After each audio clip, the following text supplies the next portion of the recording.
Hello, dear friends. You are watching Ruslan Belov's channel, and this is our traditional daily overview of combat operations on the Ukrainian front. Today is Sunday, and according to available information, Volodymyr Zelensky is expected to meet Donald Trump at Trump's residence. If no force majeure occurs and the meeting is not disrupted, a logical question arises: what should we expect from it? In my view, we are likely to see yet another round of loud statements and demonstrative strength from both Zelensky and Trump. These two politicians are similar in many ways. Both are largely focused on self-promotion, both exhibit pronounced narcissistic traits, and, as we know, two narcissists rarely coexist easily. Meanwhile, the fighting continues, and as always, we carefully analyze the situation unfolding on the front lines. So friends, over the past 24 hours, a number of significant events have taken place along the line of contact. The most important of them, without a doubt, was the establishment of full and final control over Huliaipole by units of the Vostok East grouping.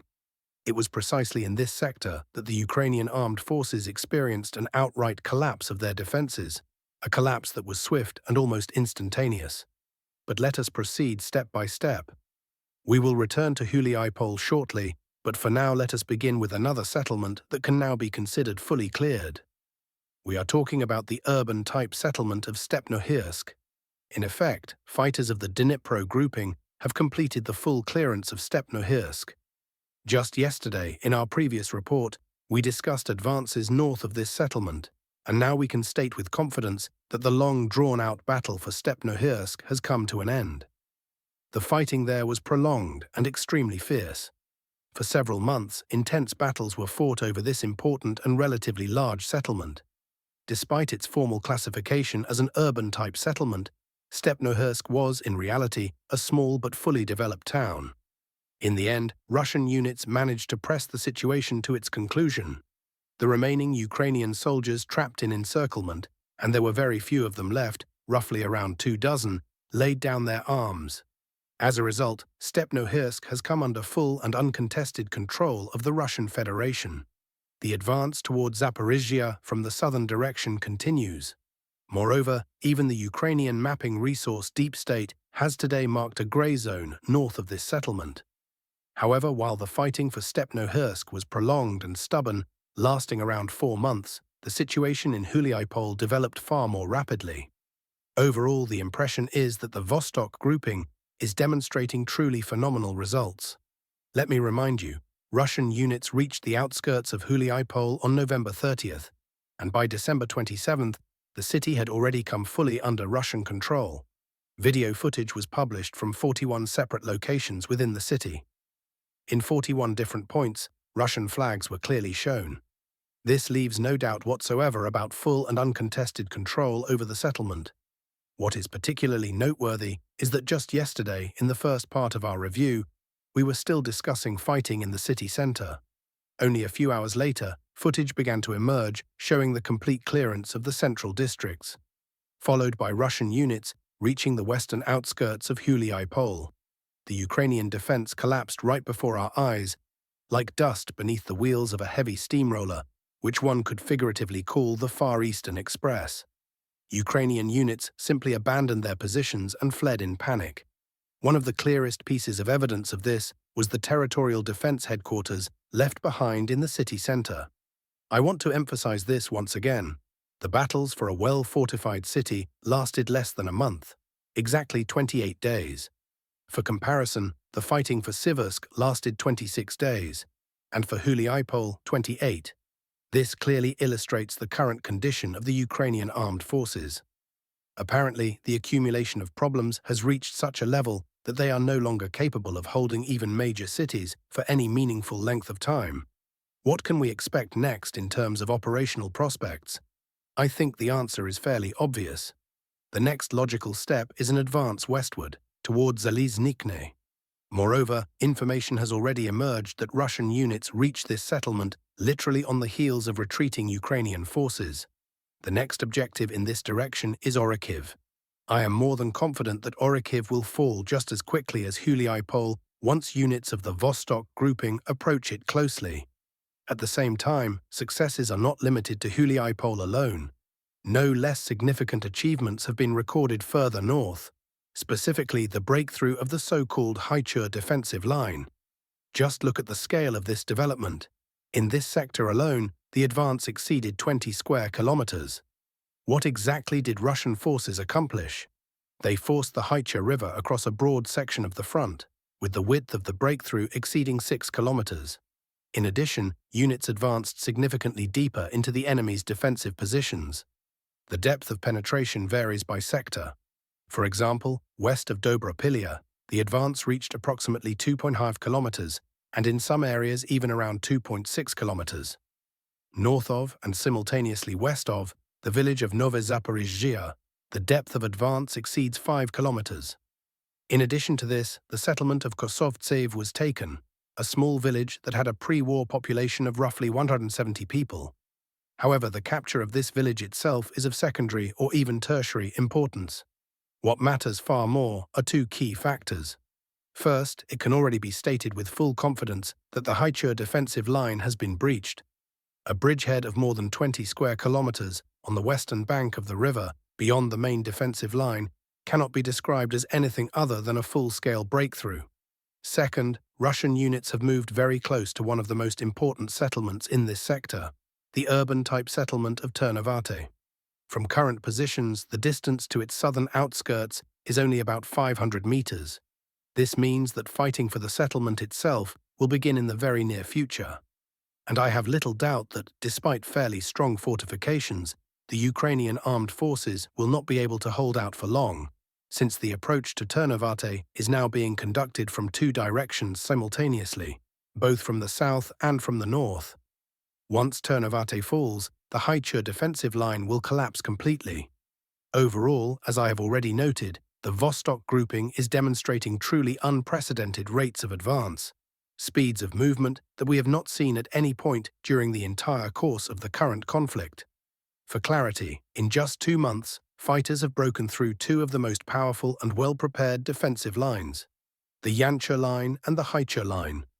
Recall that not long ago, fierce battles were underway for Uspenivka, which was a key defensive hub on the Yancha line. Those battles ended on November 7th. Just over a month and a half has passed, 1 month and 3 weeks, and look how far the front line has shifted. Uspenivka, where fighting raged not long ago, is now deep in the rear, roughly 18 kilometers from the current line of contact. As I have said before, units of the Vostok grouping are achieving what once seemed nearly impossible. In 2 months, two powerful defensive lines have been breached, the front has been pushed 18 kilometers westward, and an entire city has been taken. This is truly an impressive result. Let us move on. What other developments have taken place on the front? Among other things, 2 cities, Mirnohrad and Rodinske, have now been fully cleared. These events, of course, do not appear as unexpected against the backdrop of the rapid capture of Huliaipole, since it was already clear in early December that the Ukrainian armed forces would not be able to hold either Mirnohrad or Rodinske for long. The only question was timing. Nevertheless, this in no way diminishes the scale of the success achieved by units of the center grouping. The completion of the clearance of Mirnohrad and Rodinske effectively marks the final collapse of the entire agglomeration. The next item on the agenda is the battle for Dobropilya. The forces that were previously concentrated on taking Pokrovsk, Mirnohrad, and Rodinske will now be redirected northward. In perspective, this means the directions of Belitske, Dobropilya, and then Bilozerske. I believe that by the end of January we will see significant shifts in this area. This same logic also applies to the important success achieved on the Dobropilya sector of the front, the capture of Sofiivka. This development has a more limited direct impact on the prospects of storming Dobropilya itself, but it directly affects the situation around Kostiantynivka. Let me remind you that earlier I spoke about 3 key fortified positions in this direction: Shakov, Sofiivka, and Toretske. In practice, 2 of them have already been removed from Ukrainian control. Shakov has not yet been officially declared captured, but Ukrainian forces lost control of it back in early December. Now Sofiivka has been fully taken as well. That leaves Toretske. Once it falls, the road to Reyske will open, followed by an advance toward Druzhkivka. As a result, the main supply artery for Kostiantynivka will come under dense fire control and face a real threat of being physically cut off. This is how the situation stands today, friends. It now becomes completely clear why Vladimir Putin stated yesterday that given the current pace of the Russian army's advance, the proposal to withdraw Ukrainian armed forces units from the territories designated back in June 2024 will soon lose any relevance. According to him, the next proposal will be significantly tougher, and this is, generally speaking, quite logical. In December alone, to give you a sense of the scale, 6 cities came under Russian control: Vovchansk, Pokrovsk, Myrnohrad, Rodinske, Siversk and Huliaipole. In the near future, Kostiantynivka and Lyman may be added to this list. And by March, I believe units of the Vostok grouping will reach Orikhiv, with that city likely to be taken by April. In such a situation, Volodymyr Zelensky, in all honesty, should stop resisting and agree to a peace settlement as quickly as possible. However, he appears to be living in his own parallel reality and simply refuses to acknowledge the obvious. The military defeat of the Ukrainian armed forces is becoming inevitable. At one of the command posts of the joint grouping of forces, Vladimir Putin held a meeting focused on the current situation in the combat zone. The Supreme Commander-in-Chief listened to a report by the Chief of the General Staff of the Armed Forces, Valery Gerasimov, and then made a number of highly indicative and principled statements. In particular, Putin noted that, given the pace of the offensive, Russia's interest in the withdrawal of Ukrainian armed forces units from the territories they currently occupy is effectively approaching zero. He emphasized that taking control of Dmitrov, also known as Myrnohrad, represents a major step toward full control of Donbas. Huliaipole, in turn, the second-largest city in Zaporizhzhia region, opens up very serious prospects for further offensive operations. The president also stated that if the authorities in Kiev are unwilling to resolve the conflict peacefully, Russia will accomplish all of its objectives by military means. He noted that even in the West, there are now sensible people who advise Kiev to accept dignified terms for ending the conflict. According to Putin, these terms include ensuring Ukraine's security over a long historical horizon, restoring normal relations with the Russian Federation, and rebuilding Ukraine's economy. However, as the Russian leader stressed, the heads of the Kiev regime still show no urgency in resolving the conflict through peaceful means. Putin recalled that he spoke about this a year ago during his address at the Ministry of Foreign Affairs, but judging by the current reports and the pace of advances along the line of contact, Russia's interest in withdrawing Ukrainian formations from the territories they still hold has practically disappeared. All of this creates a strong impression that the conditions of any potential peace agreement will soon become even less favorable for Kiev.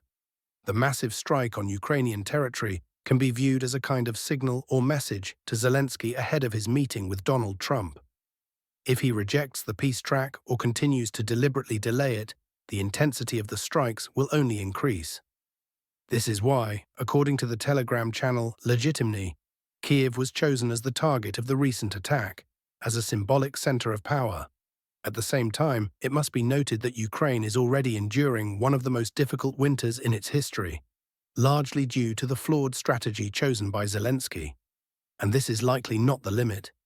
Emergency power outages are being introduced across the country, and people are forced to live without electricity for 16 to 20 hours a day, a situation that would have seemed unimaginable just a year ago. This means that conditions will continue to worsen year after year. By delaying the peace process, Zelensky is effectively condemning the Ukrainian population to even harsher trials. According to Ukrainian energy specialists, Russian forces have already disabled approximately 55–70% of Ukraine's thermal power plants. This has been made possible in large part by rampant corruption and large-scale theft that have engulfed the country's ruling elite, including Zelensky himself. Ahead of the meeting with Trump, Ukrainian anti-corruption structures, created with the involvement of the US FBI, struck at Zelensky's inner circle. The FBI-supervised NABU and SAP announced the exposure of an organized group of deputies engaged in vote trading and carried out searches in the Verkhovna Rada targeting members of the Servant of the People Party. These included Kysel, a close associate of Zelensky, and Serhiy Shefir, as well as Koryavchenkov, who has known Zelensky since their time working together at the Kvartal 95 studio. Investigative actions took place within the Parliamentary Committee on Transport, which is chaired by Kaisel himself. Nabu stated that officers of the State Guard Department resisted investigators during searches in parliamentary committees. According to media reports, the investigation against Kaisel has been ongoing for more than 2 years and includes wiretaps of his conversations with Shafir. If formal charges are brought, this would mark the second direct blow in a short period against Zelensky's closest circle, following the flight of his longtime friend and associate, oligarch Timur Mindich. Comrade Vance, a colossal mistake has occurred. One of the key events for Germany in 2025 was the Munich Security Conference, a platform that at times becomes a stage for public political confrontation. In 2025, US Vice President J.D. Vance chose to use this platform. In his speech, he accused Europe of destroying its own democracy and articulated the central point of the new US administration: that the main enemies of Western freedoms are not global autocracies at all.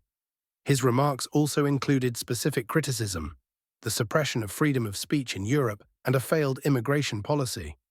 European leaders responded rather cautiously and chose not to escalate tensions with the new US administration immediately. For example, Germany's defense minister called for Europe not to be compared to authoritarian regimes. However, after Vance's speech, it became clear that the US-European alliance no longer holds the value for Washington that it did over the past 80 years. Europe, it seems, will now have to take care of its own security. And with that, friends, we will conclude today's review. Thank you for your attention, for supporting the channel, and for your comments. They truly matter.